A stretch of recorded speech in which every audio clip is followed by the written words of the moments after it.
نحمده ونصلي ونسلم على رسوله الكريم اما بعد فاعوذ بالله من الشيطان الرجيم بسم الله الرحمن الرحيم الف لام را کتاب احکمت آیاته ثم فصلت من لدن حکیم خبیر۔ پارہ نمبر 11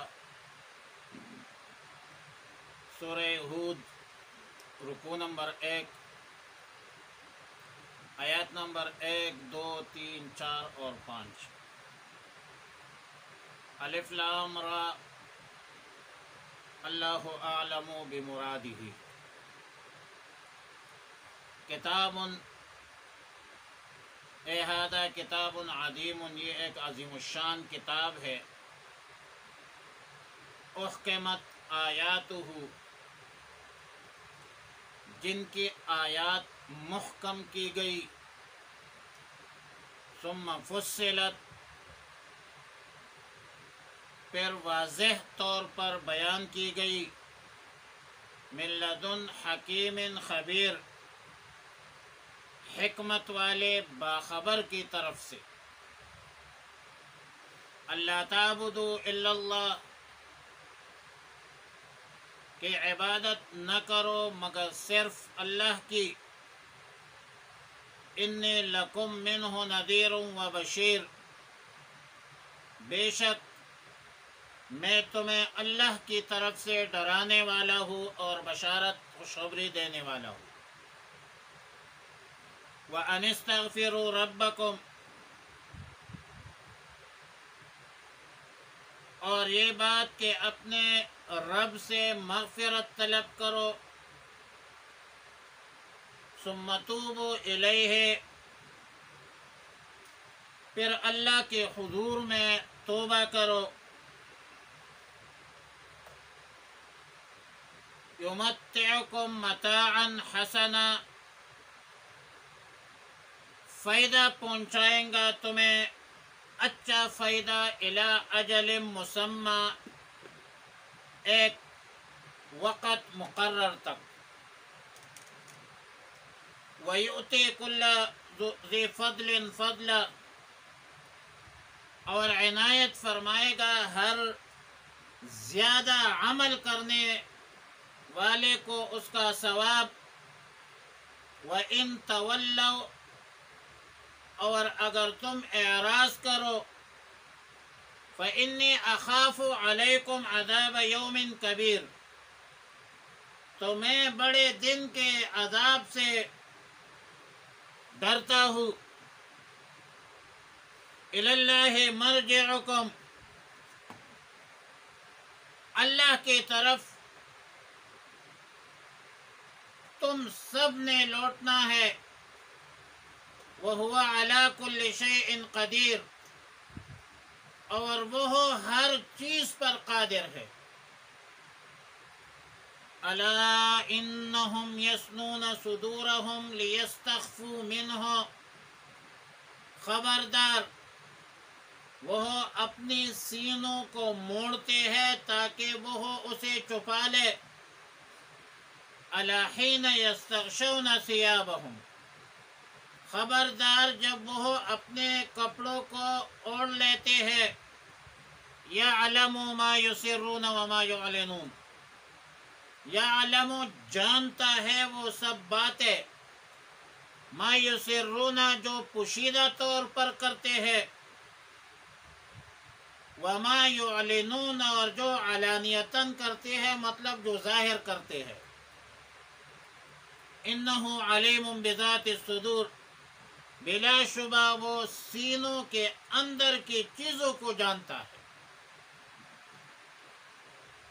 سورہ ہود مکی صورت ہے، مطلب ہجرت سے پہلے نازل ہے، اور اس کی آیات 123 ہے، اور رکوع کی تعداد 10 ہے۔ سورہ ہود ان صورتوں میں سے ہے جو سابقہ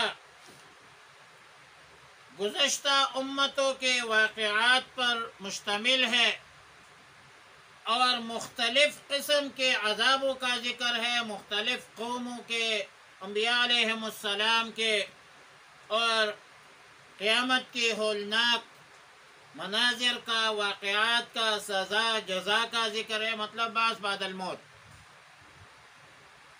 اس میں توحید بھی ہے، رسالت بھی ہے، بعث بعد الموت بھی ہے، مضامین ثلاثہ،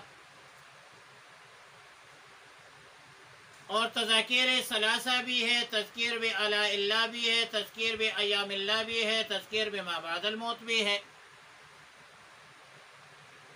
اور رسول اللہ مبارک صلی اللہ علیہ وسلم کی ریش مبارک میں جب کچھ سفیدی ظاہر ہوئی، چاندی ظاہر ہوئی، تو سیدنا ابو بکر صدیق رضی اللہ تعالیٰ عنہ نے بطور رنج عرض کیا کہ آپ بوڑھی ہو گئی یا رسول اللہ صلی اللہ علیہ وسلم۔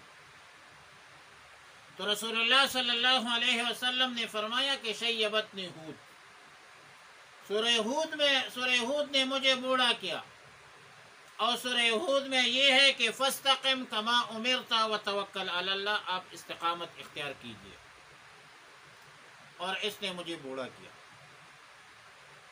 اور یہ بھی مطلب ہے کہ سابقہ کے واقعات، قیامت کے دن کے سزا جزا، اور اس کی وجہ سے بھی میں بوڑھا ہو گیا ہوں۔ امام الاولیاء امام احمد علی لاہوری رحمہ اللہ الباری کا قول ہے، سورت کا موضوع فرماتے ہیں کہ سورہ ہود کے جو موضوع ہے وہ ہے دعوت الی التوحید۔ آیات نمبر 1 میں فرمایا آیا الف لام را، یہ حروف مقطعات میں سے ہے، اور حروف مقطعات متشابہات میں سے ہے۔ یہ اللہ تعالی اور رسول اللہ مبارک صلی اللہ علیہ وسلم کے درمیان رازوں میں سے ایک راز ہے، اور عالم انسانیت کو اس پر مطلع نہیں فرمایا ہے، اور نہ ہمیں اس میں اس کی فکر کرنے میں پڑنے کی ضرورت ہے، کیونکہ متشابہات ہے۔ ہمارا مسئلہ تو محکمات، واضح و دلالات احکامات اور آیاتوں کے ساتھ ہے، اور وہ ہمارے لیے کامل و مکمل ہے۔ لہذا متشابہات یا مقطعات کے معانیوں میں، اس کی تعویل میں پڑھنے کی ایک علمی مسئلہ تو ہے، لیکن ہمیں اس میں پڑھنے کی ضرورت بھی نہیں ہے۔ کتابن میں تنوین تعظیم کے لیے ہے، اور خبر ہے مبتدا محذوف کے لیے، اور عبارت یہ بنے گی کہ ھذا کتاب عظیم، یہ ایک عظیم الشان کتاب ہے۔ اور پھر فرمایا کہ احکمت آیاتہ، محکم احکام، یہ احکام سے تقریباً مشتق ہے، اور مطلب یہ ہے کہ اللہ تعالیٰ نے ان آیات کو ایسا بنایا ہے کہ اس میں کسی قسم کے لفظی غلطی، معنوی فساد، خلل یا بطلان کا کوئی امکان اور احتمال تک نہیں ہے، کذا فی القرطبی۔ جبکہ عبداللہ ابن عباس رضی اللہ تعالی عنہما کا قول ہے کہ اس مقام پر محکم منسوخ کے مقابلے میں ہے، اور مطلب یہ ہے کہ مجموعی طور پر مجموعی حیثیت سے پورا قرآن کریم محکم ہے، غیر منسوخ ہے، اور اس سے سابقہ کتابیں تورات، انجیل، زبور وغیرہ قرآن کریم سے منسوخ ہو گئی ہے، اور قیامت تک قرآن کریم منسوخ نہیں ہوگا۔ ثم فصلت من لدن، ثم فصلت، پھر اس کو فصل فصل مختلف مضامین کے عنوان سے بیان کیا گیا۔ عقائد ہے، عبادات ہے، معاملات ہے، معاشرت ہے، اور بیان کس کی طرف سے ہے؟ من لدن حکیم خبیر، یعنی یہ سب آیات ایک ایسی ہستی کی طرف سے نازل ہے جو حکمت والا بھی ہے، خبردار بھی ہے، حکیم بھی ہے، خبیر بھی ہے، ہر فعل سے خبردار ہے اور ہر فعل میں بہت سارے حکمتیں مضمر ہے، اور اتنی حکمتیں ہے کہ انسان کے احاطے علم سے خارج ہے۔ اور آیت نمبر 2 میں فرمایا کہ اللہ تعبدوا الا اللہ، کہ ان آیتوں میں جو مضامین بیان کی گئی ان میں سب سے اہم مسئلہ، تمام مسائل پر، تمام مضامین پر سب سے مقدم مسئلہ وہ مسئلہ توحید ہے کہ اللہ کے بغیر کسی غیر کی عبادت نہ کرو۔ اننی لکم منہ نذیر مبین، ان آیتوں میں رسول اللہ صلی اللہ علیہ وسلم کو حکم فرمایا کہ وہ سارے جہان کے لوگوں سے کہے، پورے عالم انسانیت کو آگاہ کرے کہ میں اللہ کی طرف سے تم سب کو ڈرانے والا ہوں، تم سب کو خوشخبری دینے والا ہوں۔ اور نذیر اس شخص کو کہتے ہیں جو کسی شفقت اور محبت کی بنیاد پر کسی کو ڈرائے، اس طرح باپ اولاد کو ڈرائے تو وہ عداوت کی بنیاد پر نہیں ہے بلکہ شفقت کی بنیاد پر سمجھاتے ہیں، ڈراتے ہیں۔ تو نبی علیہ الصلوۃ والسلام رحمۃ للعالمین، وما ارسلناک الا کافۃ للناس، کہاں ہے کس نے کہ سردار اولیاء نہ کہو، کہاں ہے کس نے کہ سرتاج اولیاء نہ کہو۔ یہی ہے فلسفہ قل انما انا بشر، خدا کے بعد سبھی کچھ کہو، خدا نہ کہو۔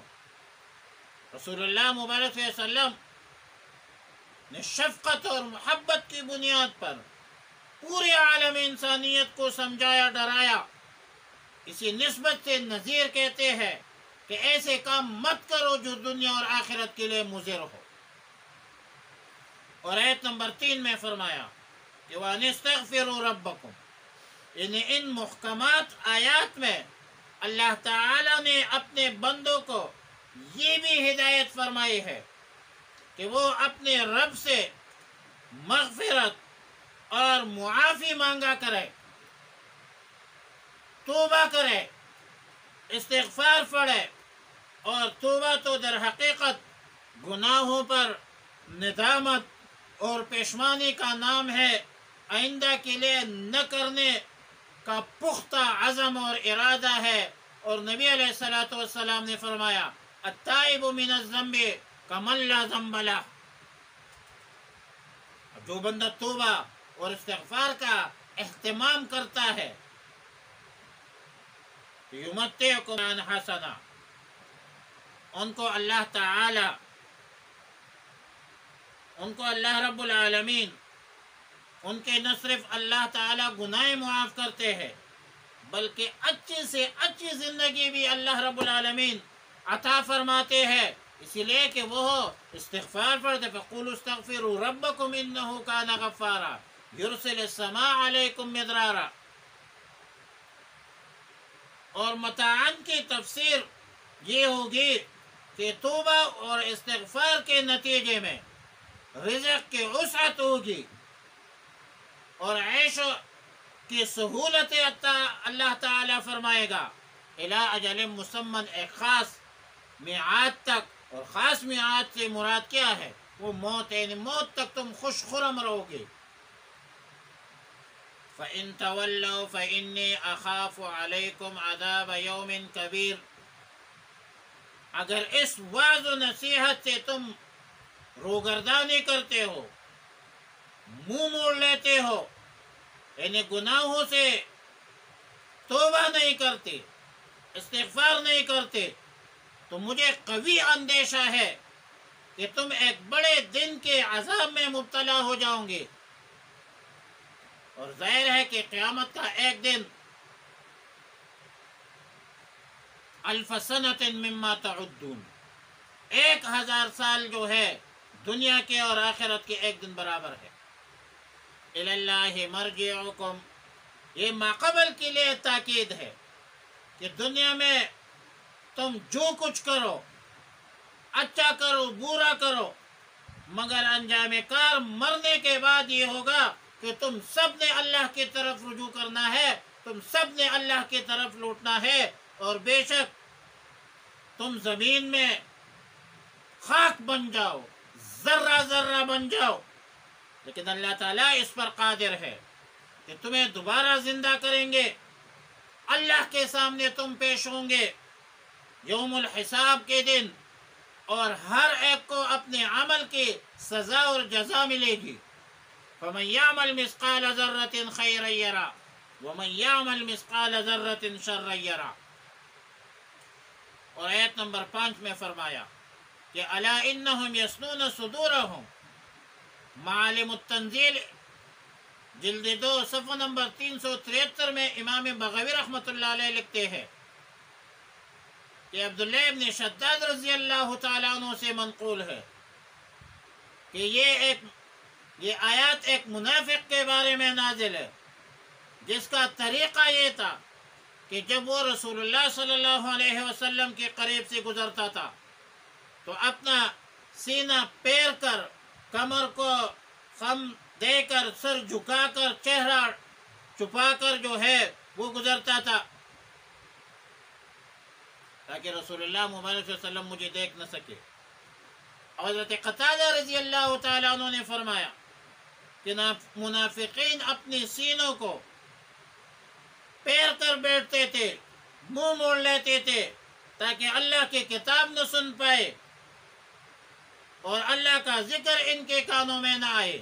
وعلیٰ کل حال آیت کا مقصد یہ ہے کہ ہم رسول اللہ، یہ منافقین کا خیال یہ تھا